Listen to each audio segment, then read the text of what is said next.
그러니까 그 원망이 야, 쪽발이들이 와서 미국을 사들인다. 유수 깊은 엠파이어 스테이트 빌딩이 일본에 넘어가고 뉴욕 맨하탄의 명품 가게들이 전부 일본에 넘어가고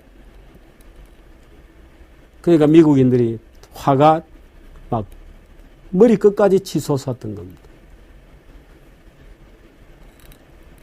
그래서 이제 플라자 합의 1885년도 N 다가를 만들어내자. N을 250에서 150까지 끌어내리라 하는 이제 요구가 나오고, 그 당시 금리를 끌어올리면서 미국 정부를 구조조정했던 폴 볼커의 어마어마한 원망이 쏟아질 거 아니겠어요?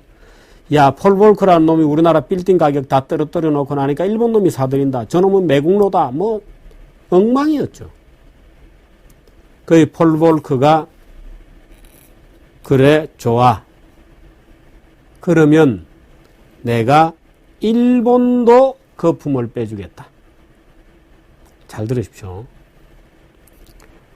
금리를 2%에서 6%까지 7번이나 끌어올려서 미국 거품을 쫙 빼버린 기름을, 패트를 쫙 빼버린 폴 볼커가 그래? 그러면 내가 일본의 거품도 빼주지 뭐. 일본의 거품도 빼주지. 하고 만들었던 것이 BIS 비율이라는 겁니다. 그전에는 그런 게 없었습니다. IMF 때 우리가 귀가 따갑도록 들었던 우리나라 은행을 구조조정하는데 정말 아이언로가 되었던, 철칙이 되었던 바로 그 무서운 잣대가 Bank for International Settlement, 국제결제은행이 만든 은행들의 자기자본 비율 8%를 만족시켜라 하는 것 기준이죠. 그 BIS 비율 8%라는 기준을 만든 사람이 바로 폴 볼커입니다. 폴 볼커. 86년도에 그걸 이니시에이션을 해서 이제 안을 내고 정작 본인이 물러난 87년에 물러났을 겁니다. 물러나고 나서 시뮬레이션 프로베이션, 그러니까 이 예비시험 기간을 거쳐서 89년도부터 BIS 비율 8%가 적용이 되고, 각 국가별로 BIS 비율을 적응하는 이제 적응 기간을 두고, 그래서 일본의 경우에는 90 몇 년도부터 했을 겁니다. 그래서 이제 BIS 비율을 적용하기로 룰 세팅이 된 것이 이제 80년도 후반이 87년이었을 겁니다. 적용은 89년도부터 적용에 들어갔고, BIS 비율 8%라는 것은 뭐냐?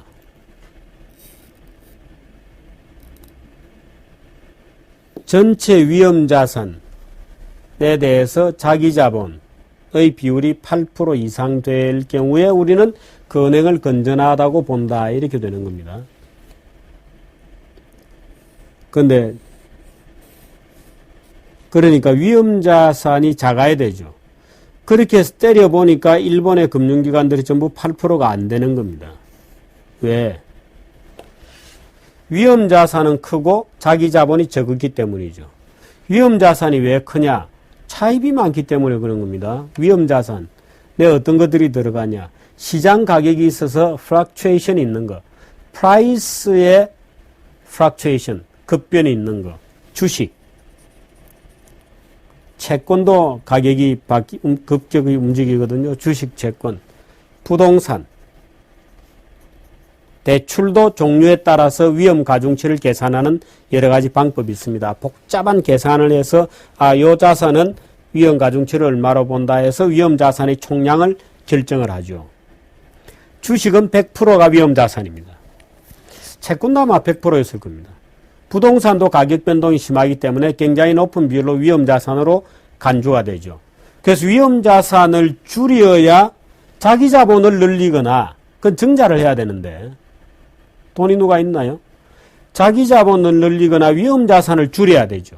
말하자면 BIS 비율을 높이려면 위험자산을 줄여야 된다. 뭐를? 주식 줄이고 채권 줄이고 부동산 줄이고 대출을 줄여야 돼요.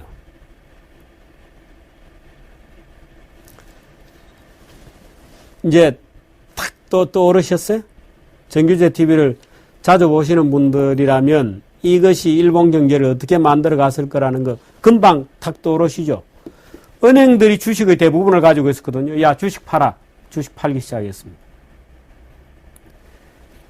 그게 90년도 이후에 일본의 장기 침체를 만들어낸 비밀인 겁니다. 말하자면 죽은 폴 볼커가 87년에 FRB 의장 물러났으니까 죽은 폴 볼커라고 얘기할 수도 있죠. 물론 자인으로서는 아직 살아있지만 죽은 폴 볼커가 이후 20년 동안 일본 경제를 밑에서 꽉 붙들고 물밑으로 끌어내려서 죽여버린 겁니다. 주식 팔아. 오케이. BISB를 8% 지키고 싶어? 주식 팔아. 부동산도 팔아. 도쿄 부동산 가격이 떨어지기 시작했어. 도쿄 증권시장 주식 가격이 폭락하기 시작했어. 일본 채권이 폭락하기 시작했어. 일본이 대출도 줄여라. 이렇게 된 겁니다. 어떤 결과가 왔을까요? 은행들이 돈을 빌려줘야 뭐 기업도 돌아오고 장사를 하죠. 대출도 줄여야 돼요. 일본의 피크 때 동경 증권시장 주식 가격이 4만엔이었습니다. 지금 얼마냐고요? 만엔입니다. 만엔도 안 되는 거 아닌가요, 요즘? 뭐 주식은 오른다고요? 아닙니다. 일본의 경우는 보면 주식은 뭐 언제나 떨어지는 것이죠. 지난 20몇 년 동안 떨어졌으니까. 부동산, 골프장, 회원권, 뭐 채권, 소위 시장성 가격이 있는 거는 전부 밑으로 밀려 내려가기 시작했죠. 왜? 일본 은행들이 팔았으니까. 그게 일본의 잃어버린 20년을 만들어낸 장본인은 누구냐? 폴 볼커라고 하는 위대한 인간인 겁니다. 정말 어마어마한 인간이 만들어낸 겁니다. 말이 없어요, 이 사람. 아침 출근할 때 사람들이 와서 막 대모하고 해서 뭐 가만히 쳐다보고 출근하고 가만히 쳐다보다가 출근하고 했다거든요. 이 사람 미국을 완전히 대청소하고 난 다음에 일본을 대청소해버린 겁니다. 아시아를 전부 대청소해버린 겁니다. 왜? 아까 얘기 드렸잖아요. 한국 금융기관들이 일본 돈 가지고 중개 대출을 하면서 커미션 베이스로 스프레드를 말하자면 금리 차를 먹고 영업을 해왔는데 일본 금융기관들이 야 대출 해수다. 주식도 팔고 채권도 팔고 부동산도 팔아야 되는데 대출도 팔아야 돼. 대출도 줄여야 돼. 야 우리 빌려줄 3개월짜리 계속 롤오버 해주면서 빌려주는 거 갚아줘. 갚아야죠. 그래 터진 겁니다. 그래서 터진 겁니다. 말하자면 무슨 얘기냐면 미국이 일본을 버르장머리를 고치고 있고 일본이 살기 위해서 아시아로 대출해 줬던 거를 다 긋기 시작한 겁니다. 말하자면 그 틈을 노리고 조지 소로스 같은 깡패가 나와가지고 일본이 아시아에 대출해 줬던 걸 걷어가고 그 공백에 마진을 먹으려고 깡패들이 총 들고 나타났던 거죠. 한국은 사실 안 그럴 수 있었는데 이해가 되셨어요? 지나고 보니까 알게 된 겁니다. 그랬었구나. 몰랐습니다, 우리. 지금도 그것도 모르면서 외환위기 뭐 이런 거 가르치는 경제학 교수들이 굉장히 많아요. 지금도. 뭐가 어떤 일이 벌어졌는지도 지풀도 모르면서 우리나라 외환위기가 어떻고 뭐 떠드는 사람들이 굉장히 많습니다. 아마 정규제 TV의 애청자 여러분들은 이제 어느 정도는 디테일은 모르겠습니다만은 크게 또 움직였던 세계 경제의 기본 흐름에 대해서는 이제 좀 그랬었구나 그 당시에 라고 하는 인식을 좀 가질 수 있을 것 같습니다.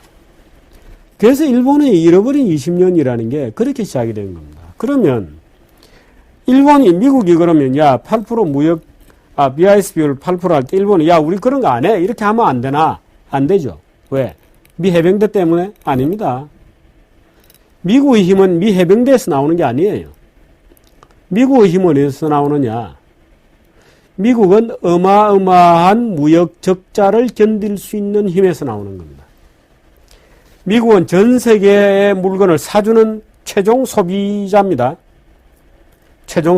미국은. 지금 미국과 중국을 G2다 이렇게 얘기하는 언론들이 있는데 참 착각이죠. 왜? 중국은 물건 만들어서 미국이 사줘야 먹고 사는 나라입니다. 미국은 세계의 최종 소비자예요. 최종 소비자라는 것은 무슨 얘기냐면 미국이 유일하게 지불하는 사람이라는 겁니다. 미국이 유일하게 돈 내는 사람이에요. BIS 비율 8%를 그건 미국 너그 기준이고 우리는 그런 거 하기 싫어. 물론 BIS 국제결제은행의 규칙이라고 나오는 거죠. 그 룰은 미국의 룰로서 나온 것은 아닙니다. 폴 볼크가 움직였지만 어디까지나 멀티래터럴한 국제규범으로 룰 세팅이 된 거죠. 말하자면 미국이 세팅을 했습니다마는 그 룰 자체는 글로벌하고 유니버설한 룰이죠. 보편적인 법입니다.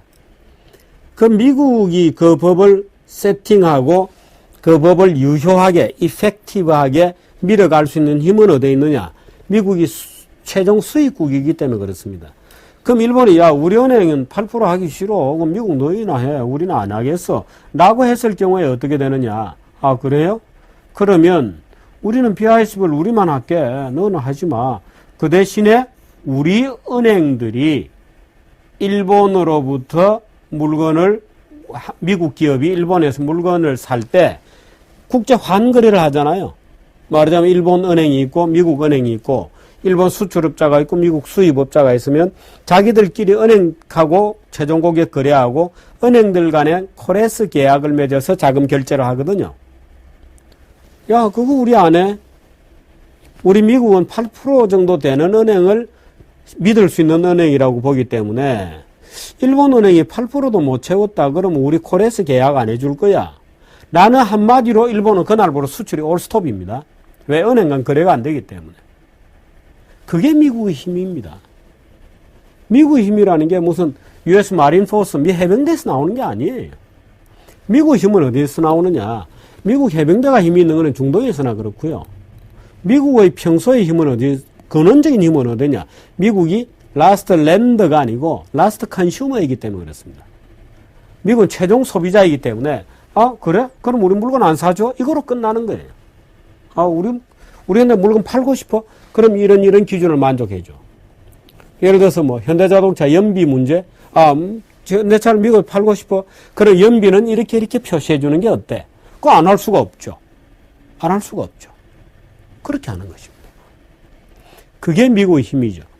그래서 80년도 중반에 소위 미국이 거품이 빠지고 전 세계에 거품이 빠지기 시작할 때 요구한 것이 말하자면 엔다가를 만들어내라. 250에서 125엔까지의 엔고, 스트롱 엔을 만들어라. 위크 달러를 만들어내라. 이런 것이었어요.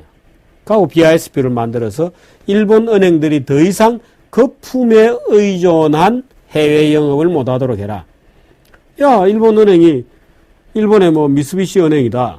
미쓰비시가 시티다. 하고 같이 경쟁하려면 적어도 자기 자본 기준은 같은 기준을 만족시키고 싸워야 될 거 아니냐. 왜 미국 기업은 자기 자본이 튼튼한데 일본 기업은 순전히 거품으로 조달한, 부채로 조달한, 주식으로 조달하거나 부동산으로 조달한 자금을 베이스로 해서 경쟁하면 되겠니? 그거 빼고 하자. 라고 이제 미국이 얘기하는 거죠. 그런 방법으로 일본의 국부 전체가, 거품 전체가 차례대로 구조적으로 삭감되기 시작하는 과정에서 일본이 아시아에 나가 있던 돈을 차례차례 걷어내면서 태국이 무너지고 말레이시아가 무너지고 한국이 무너졌던 겁니다. 일본 요인이죠. 실제로 일본이 한국에서 얼마의 돈을 빼갔냐? 약 200억 달러 정도의 돈을 빼갔습니다. 그 당시 지금은 200달러 우리가 얼마 안 되는 것처럼 보이지만 그 당시 97년만 하더라도 우리나라 외환보유고 수준이 작았기 때문에 200억 달러 같으면 어마어마한 금액이었습니다. 근데 그 중에 거의 대부분 유럽 금융기관들도 약간 있었고요. 요즘 우리나라에 주로 이제 그 하트마니가 들어오면 주로 유럽에서 들어오거든요. 물론 이제 일본 엔캐리 자금도 일본에서 들어오는 자금들이 있는데 기본적으로 들어왔다 나갔다 하는 공격적인 자금들은 유럽 자금들이 많습니다. 그런데 그 당시만 하더라도 유럽의 소위 투기적 금융이 우리나라에 들어오지 않았어요. 그 당시만 하더라도 유럽 돈이 한국에 투자된 것은 전부 실물 투자였습니다. 예를 들면 산업 투자죠. 그러니까 포트폴리오 유가증권 투자, 뭐 투기성 투자 이런 게 아니고 뭐 여기 와서 기업을 만든다. 뭐 이런 것들이죠. 아주 근실한 투자였습니다. 그러니까 유럽은 별로 빼나갈 게 없고 일본은 금융을 빌려줬기 때문에 쉽게 빠질 수가 있었죠. 그렇게 해서 빼나간 돈이 200억 달러였습니다. 말하자면 일본이 돈을 뽑아나간 것이 조지 소로스가 아니고 일본이 뽑아나간 것이 한국 외환위기에 직격탄을 날린 것이다. 한일 간에 그러면 좀 협조가 안 됐나? 말하자면 리만 브라더스 사건이 나고 전 세계적으로 야 미국이 급하다 하고 달러가 미국으로 빠져나가기 시작했을 때 한국이 했던 전략은 빨리 미국하고 스와핑 계약을 체결하자. 급했던 달러를 국가 대 국가 차원에서 빌려주기로 했죠. 미국 FRB가 한국 중앙은행에 직접 돈을 빌려주기로 했습니다. 그 다음에 일본 중앙은행이 한국 중앙은행과 직접 엔과 우리가 원화를 주고 엔을 빌려주는 통화 스와핑, 커런시 스와핑 계약을 체결했죠. 중국하고도 했습니다. 우리가 일본하고 하고 나니까 중국도 아따거라 해서 우리도 하자 해서 같이 했습니다. 그때도 그랬으면 안 되었을까? 그때도 김영삼 정부가 야 일본아 너 금융기관들이 지금 자금 다 뽑아가서 우리 죽겠는데 너 일본 중앙은행에서 우리한테 직접 돈 좀 빌려주라. 그럼 일본 정부가 빌려주겠다 그럼 우리 외환위기 없었던 겁니다. 안 했어요. 일본이 안 했어요. 왜? 그 당시 김영삼 대통령은 입만 열면 일본의 버르장머리를 고치겠다 그랬거든요. 기억하시나요? 일본의 버르장머리를 고치겠다 그랬습니다. 아셈 회의 이런 거 하면 클린턴한테 김영삼이 정치를 가르쳐 줬어요. 야, 클린턴. 내가 정치는 평생 해봐서 아는데 있잖아. 내가 정치 구단이거든. 잘 들어. 하고 가르쳐 줬. 한번 한국에 와서 자기가 가르쳐 줬다고 자랑하고.